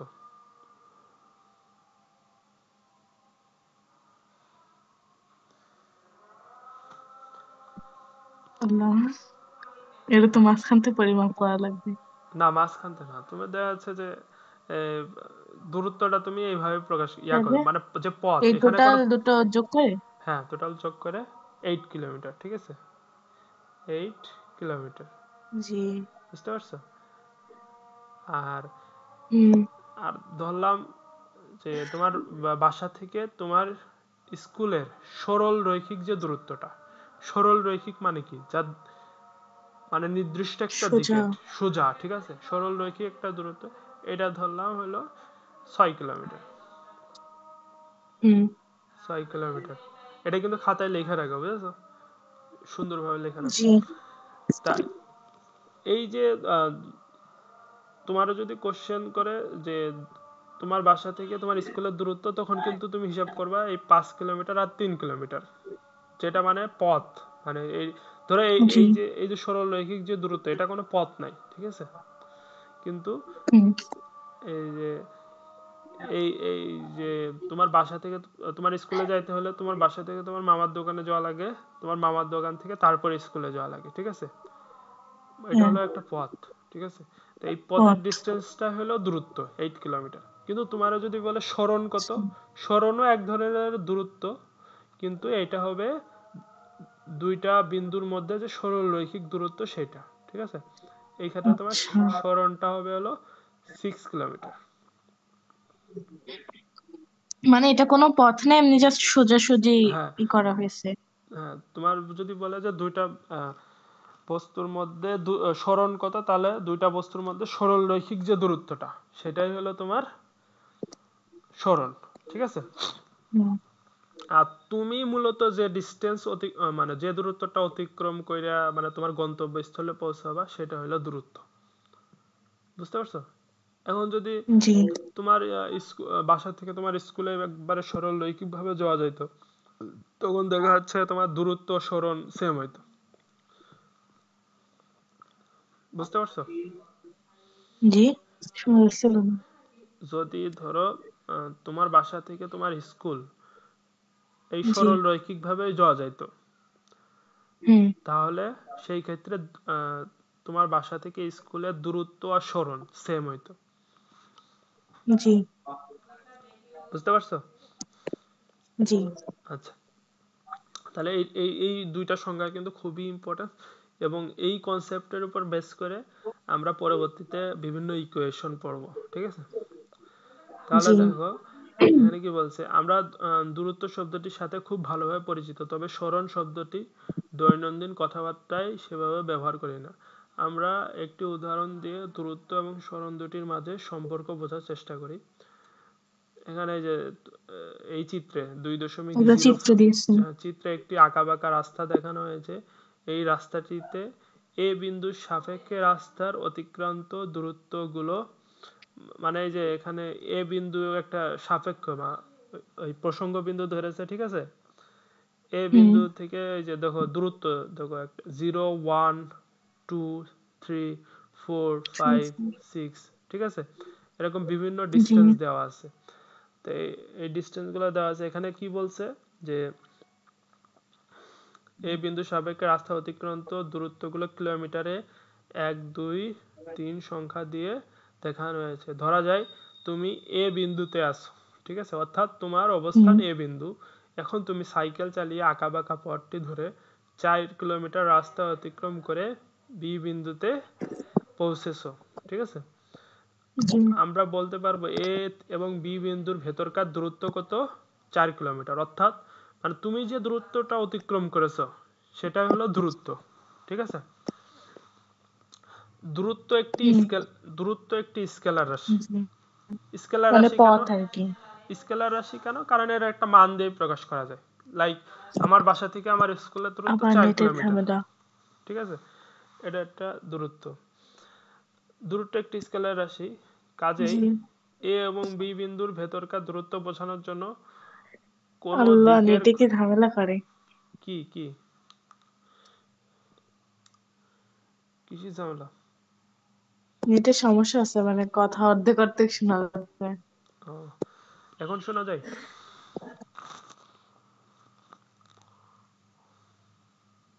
নেটের সমস্যা করছে। জি এখন দিচ্ছে। ও, আচ্ছা দেখো, কাজেই এ এবং বি বিন্দুর ভেতরকার দূরত্ব বোঝানোর জন্য কোনো দিকের কথা বলে দিতে হবে না। আমরা এ বিন্দুর সাপেক্ষে এই পথটি ধরে বি বিন্দুর দূরত্ব বের করেছি। আবার গেছি। আবার সমস্যা হচ্ছে?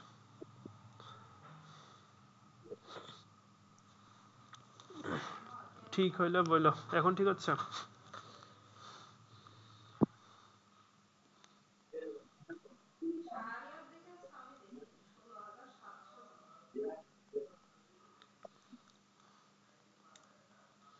জি এখন ঠিক হয়েছে। ও, আচ্ছা তাহলে কি দেখো, নেট। এখন দেখো কি বলছে যে আমরা এ বিন্দুর সাপেক্ষে এই পথটি ধরে বি বিন্দুর দূরত্ব বের করেছি। এখন ইচ্ছা করলে এ বিন্দুর সাপেক্ষে বি বিন্দুর সরণ বের করতে পারি। সরণ বলতে বোঝানো হয় এ বিন্দুর অবস্থানের সাপেক্ষে বি বিন্দুর অবস্থান। ছবিতে এ বিন্দু থেকে বি বিন্দু পর্যন্ত একটি তীর চিহ্নিত সরলরেখা দিয়ে সরণটি দেখানো হয়েছে। এই ছবিতে সরণের মান 3 কিলোমিটার এবং তীরের দিকটি হচ্ছে সরণের দিক, অর্থাৎ সরণ হচ্ছে একটি ভেক্টর রাশি কারণ এর মান ও দিক দুইটাই রয়েছে, ঠিক আছে? অর্থাৎ সরণের ক্ষেত্রে আরেকটা জিনিস আমাদের মনে জি রাখতে হবে যে এর দিকটাও আমাদের বলে দেওয়া লাগবে, ঠিক আছে? শোনা যাচ্ছে? হুম আচ্ছা তাহলে সরণ একটা ভেক্টর রাশি, এটাও কিন্তু একটা ইম্পর্টেন্ট জি ইম্পর্টেন্ট জিনিস। সরণ একটা ভেক্টর রাশি এবং দূরত্ব কি একটা স্কেলার রাশি। বুঝতে পারছো?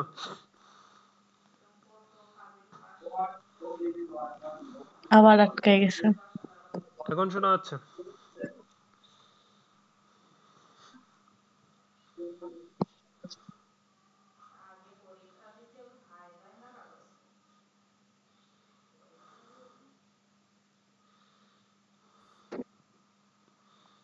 এখন শোনা যায়?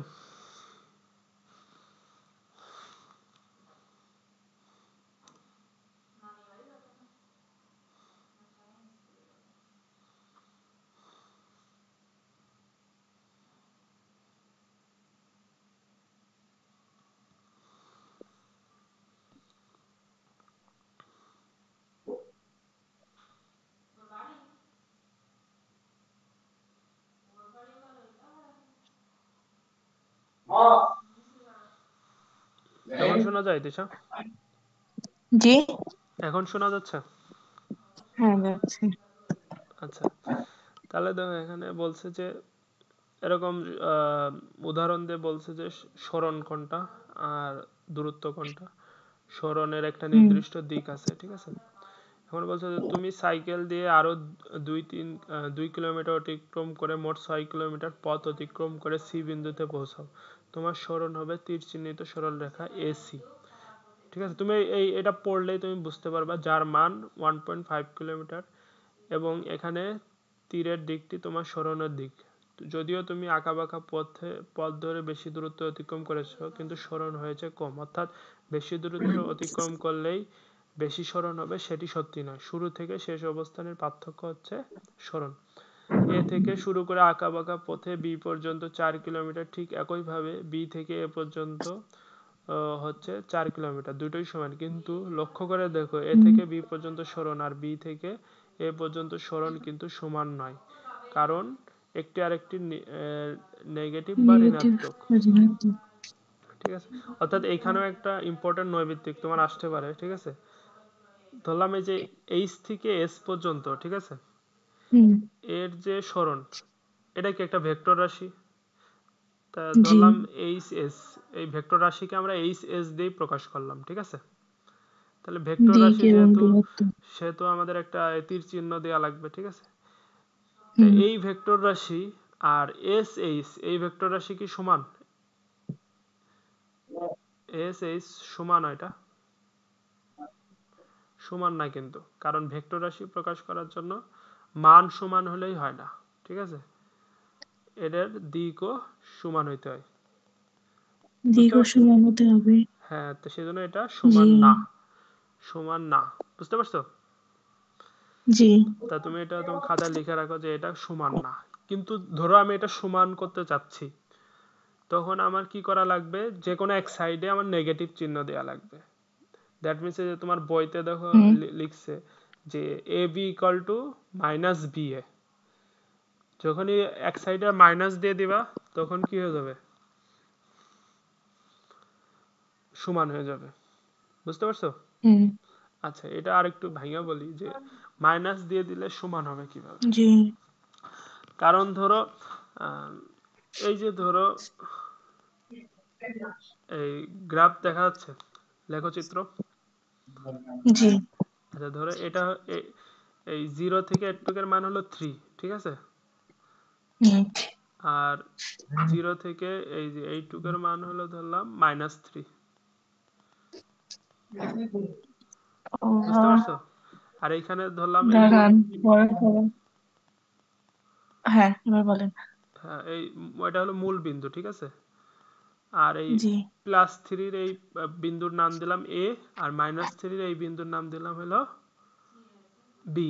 ঠিক আছে, হুম এখন দেখো ও থেকে এর দূরত্ব আর ও থেকে বির দূরত্ব কি সমান না?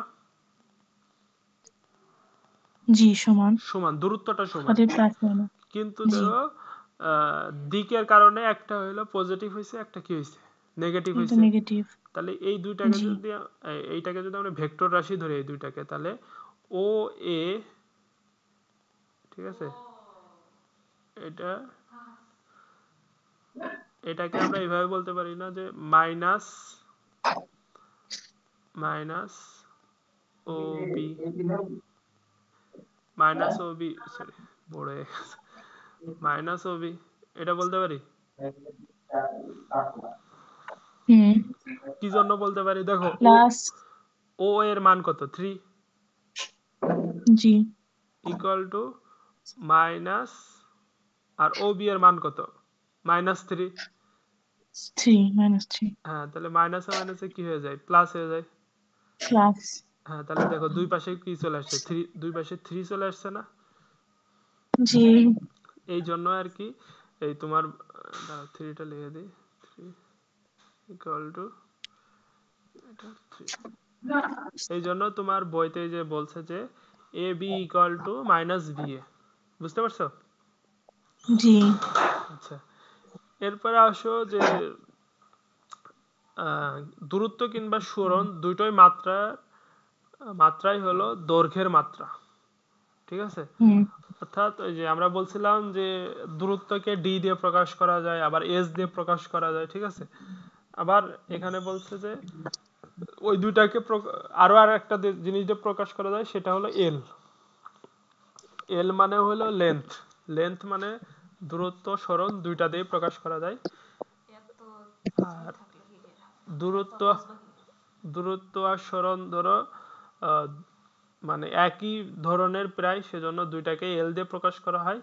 কিন্তু সরণ একটু ডিফারেন্ট, কারণ সরণ ভেক্টর রাশি, সেজন্য এই যে এর উপর একটু বোল্ড আকারে লেখা হয়, আর দূরত্ব স্কেলার রাশি সেজন্য স্মল লেটারে লেখা হয়। বুঝতে পারছো? আচ্ছা, জি। আচ্ছা, এরপরে আসে হলো দ্রুতি বা বেগ। এটা হলো আরেকটা ইম্পর্টেন্ট জিনিস। আচ্ছা, আজকে এটা পড়াই শেষ, দ্রুতি বা বেগ কাকে বলে, ঠিক আছে? হুম। তা দ্রুতি আর বেগ ওই সরণ আর দূরত্বের মতোই, ঠিক আছে? যদি প্রথমে একটু ড্রয়িং আকারে বোঝাই যে, আচ্ছা তিশা, মানে এটা পড়াইতে পড়াইতে যদি কাটে যায় তাহলে তোমার হলো এর পরের দিন তুমি এই যে দ্রুতি বা বেগ, ঠিক আছে, জি। এই আজকে যতটুকুই পড়াবো না কেন তুমি দ্রুতি বা বেগ, এই যে ত্বরণ ও মন্দন, এইটার আগ পর্যন্ত পড়বা, ঠিক আছে? কোনটা কোন পর্যন্ত? ত্বরণ ও মন্দন। ও হ্যাঁ, পাইছি। ত্বরণ ও মন্দনের আগ পর্যন্ত পড়ে আসবা আজকে যতটুকুই পড়াই না কেন। আচ্ছা। বুঝতে পারছো? তাহলে জি। দ্রুতি বা বেগে চলে এসো। দ্রুতি, হুম। দ্রুতি একটু ড্রয়িং আকারে দেখায় যে, একটা বস্তু, ঠিক আছে, জি। সময়ের সাথে সাথে এর ধরো গতি বৃদ্ধি পাচ্ছে, ঠিক আছে? হুম। এইখানে ধরো যে গতি ছিল এইখানে কি তার থেকে বেশি গতি, হুম। এইখানে তার থেকে বেশি গতি, ঠিক আছে? এই যে সময়ের সাথে সাথে তার গতিটা বৃদ্ধি পাচ্ছে, ঠিক আছে, এইটাই হলো, মানে বাড়তেই থাকবে। হ্যাঁ, ধরো বাড়তেছে, সময়ের সাথে হুম। সাথে কোনো বস্তুর গতি যদি বৃদ্ধি পায় তাহলে সেটাকেই বলবো আমরা দ্রুতি। আর সময়ের সাথে সাথে যদি অবস্থানের পরিবর্তন হয় সেটাকে বলবো আমরা গতি। দেখো মানে দুইটা জিনিসটাই প্রায় সেম কনসেপ্ট, কিন্তু ওই সংজ্ঞা তো আমাদের দেয়া লাগবে, একটা সংজ্ঞা তো মানুষকে বোঝানোর জন্য বলতে হবে, সেজন্য বলা হয়েছে যে হুম। সময়ের সাথে সাথে যদি অবস্থানের পরিবর্তন হয় সেটা হলো গতি, আর সময়ের সাথে হুম। সাথে যদি গতির পরিবর্তন হয় সেটা হলো কি বলবো, দ্রুতি অথবা বেগ, ঠিক আছে? সময়ের সাথে হ্যাঁ, সাথে সাথে, যদি গতির পরিবর্তন হয়। হ্যাঁ, সেটাই হলো দ্রুতি অথবা বেগ। জি। আচ্ছা, এখন দ্রুতি আর বেগের মধ্যে কি পার্থক্য, ওই ইসের মতো পার্থক্য, সরণ ও দূরত্বের মধ্যে পার্থক্য, সেটা হলো দ্রুতি হলো স্কেলার রাশি, ঠিক আছে? হুম। দ্রুতি হলো স্কেলার রাশি, আর বেগ হলো তোমার ভেক্টর রাশি, আচ্ছা। ঠিক আছে? বেগ তো ওখানে ছিলই, ভেক্টর রাশি। হ্যাঁ, বেগ ওখানে ছিলই। আর দ্রুতিটা তুমি নতুন জানলাম, দ্রুতি একটা স্কেলার রাশি, কারণ বেগ তোমার বলার সময় বলে দিতে হবে যে বস্তুটি কোন দিকে যাচ্ছে, কোন ঠিক আছে? দিকে? আর জি। দ্রুতি বলার সময় তোমার বলা লাগবে না যে বস্তুটি কোন দিকে যাচ্ছে। কিন্তু বেগ যেহেতু ভেক্টর রাশি, কারণ আমরা ভেক্টর রাশি পড়ার সময় বলছিলাম যে ভেক্টর রাশি প্রকাশ করার জন্য দুইটা জিনিস লাগে, একটা হলো মান আর দিক একটা হলো এবং মান। দিক। দিক। বুঝতে পারছো? জি। আচ্ছা, এখানে এখানে বলছে কি, দেখো বেগ বলতে কি বোঝানো হয় আমরা সেটা মোটামুটি জানি, কোনো কিছু কত দ্রুত যাচ্ছে তার পরিমাপটাই হচ্ছে বেগ, ঠিক আছে? তো পদার্থবিজ্ঞানের ভাষায় হুম। বেগের একটি সুনির্দিষ্ট অর্থ আছে, এবং বেগের পাশাপাশি আমরা দ্রুতি নামে আরেকটি রাশি ব্যবহার করি। আমরা যদি দূরত্ব এবং সরণ এই বিষয় দুটি ভালোভাবে বুঝে থাকি তাহলে দ্রুতি বা বেগ এই রাশি দুটো খুব সহজেই বুঝতে পারো। দ্রুতি হচ্ছে সময়ের সাথে সাথে দূরত্বের পরিবর্তন, ঠিক আছে, বা হুম। গতির পরিবর্তন, ঠিক আছে? বা এখানে তুমি যেহেতু দূরত্বের পরিবর্তন বলছে, দূরত্বের পরিবর্তনই দিবা। অর্থাৎ তুমি যদি 20 সেকেন্ডে 100 মিটার অতিক্রম করো তাহলে তোমার দ্রুতি হচ্ছে এত, V equal to 100 divided by 20 second, ঠিক আছে? এই জিনিসটা একটু আচ্ছা। কনসেপ্টটা বুঝো। এখন থেকে পরিবর্তন, আমরা এই যে বললাম যে পরিবর্তন, অর্থাৎ সময়ের জি। সাথে সাথে দূরত্বের পরিবর্তনই ধরো, ধরো এই যে ধরো এখানে তোমার বলছে কি, ধরো 20 সেকেন্ডে, ঠিক আছে, হুম। 20 সেকেন্ডে ধরলাম এই যে এখানে আসছে, এখানে ধরলাম 100 মিটার, ঠিক আছে, 100 মিটার, যে হুম। সময়ের সাথে যে দূরত্বের পরিবর্তন, ঠিক আছে, এটাকেই বলা হয় জি। দ্রুতি, ঠিক আছে? তা পরিবর্তন মানে কি, যে যে ধরো 1 সেকেন্ডে কতটুক গেছে, ঠিক আছে, অর্থাৎ পরিবর্তন মানে 1 সেকেন্ডে, অর্থাৎ 20 সেকেন্ডে জি, মানে সেকেন্ডে কতটুকু হ্যাঁ পরিবর্তন হয়েছে? সেকেন্ড পরিবর্তন মানে সেকেন্ডে কতটুকু, অর্থাৎ 20 সেকেন্ডে গেছে কত 100, ঠিক আছে। হুম, আর তাহলে 1 সেকেন্ডে কতটুকু গেছে, ভাগ করতে হবে। হ্যাঁ 100 মিটার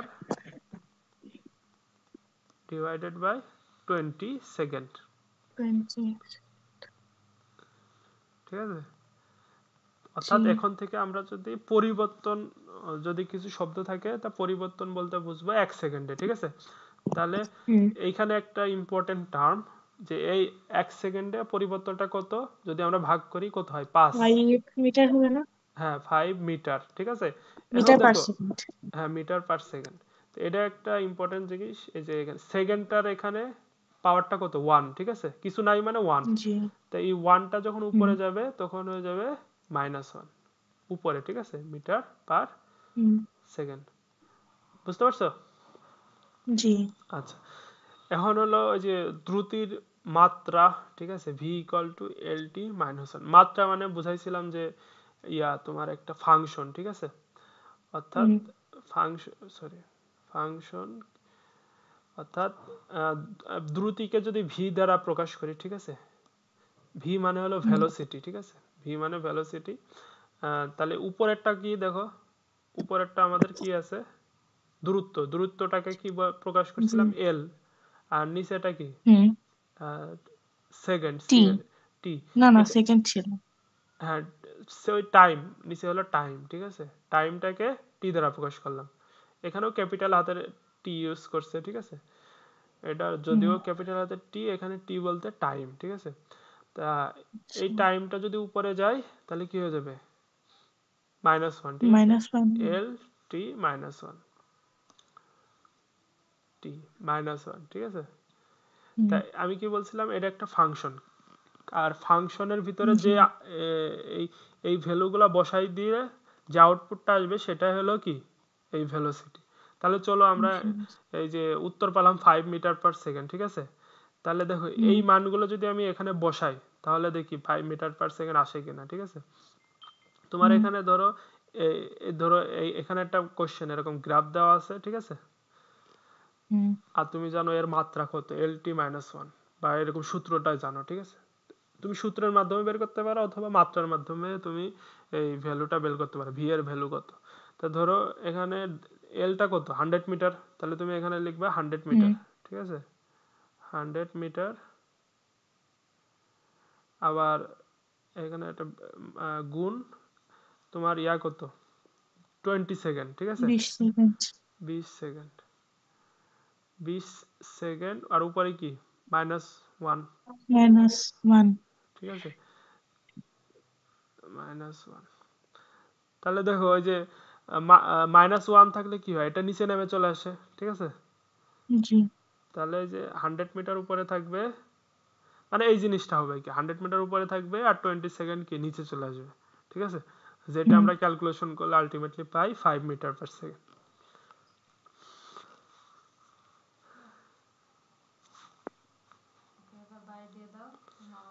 বুঝতে পারছো? জি। আচ্ছা, সেম ভাবে তুমি ওই বেগটাও সেম, ঠিক আছে, কিন্তু বেগটা হলো তোমার কি একটা দিক আছে নির্দিষ্ট দিকে, আর নির্দিষ্ট দিক হুম। হইলে একটা নিচে এখানে বলে দিছে যে এখানে একটা বিষয় লক্ষ্য করা যেতে পারে যে আমরা শুধু রৈখিক গতি বিবেচনা করি তাহলে বেগ আর দ্রুতির মধ্যে কোনো পার্থক্য নেই, বেগের মানটি হচ্ছে দ্রুতি।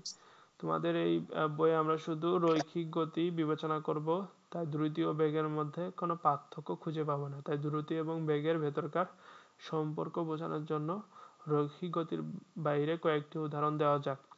যেমন কি উদাহরণ, আমরা দ্রুত সরণ বোঝানোর জন্য একটি আঁকাবাঁকা রাস্তা এবং সেখানে ভিন্ন ভিন্ন অবস্থান দেখিয়েছি। দ্রুত ও বেগ বোঝানোর জন্য আমরা সেই একই উদাহরণ নিতে পারি, তবে কতটুকু সময় তুমি একটি অবস্থান থেকে অন্য অবস্থানে গেছো সেটি বলে দিতে হবে। ধরা যাক এই অবস্থান থেকে বি অবস্থান আসছে তোমার সময় লেগেছে 20 মিনিট, তাহলে তোমার দ্রুতি হচ্ছে 20 মিনিট।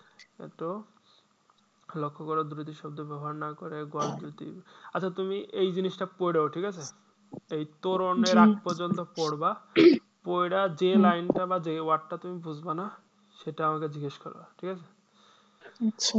আর এর উপর আমি কালকে তোমাকে ম্যাথ করতে দেবো আর কোশ্চেন ধরবো, কালকে না আবার পরশু দিন, ঠিক আছে? জি। তাহলে আজকে এই পর্যন্তই থাকুক। আচ্ছা। আচ্ছা, ঠিক আছে।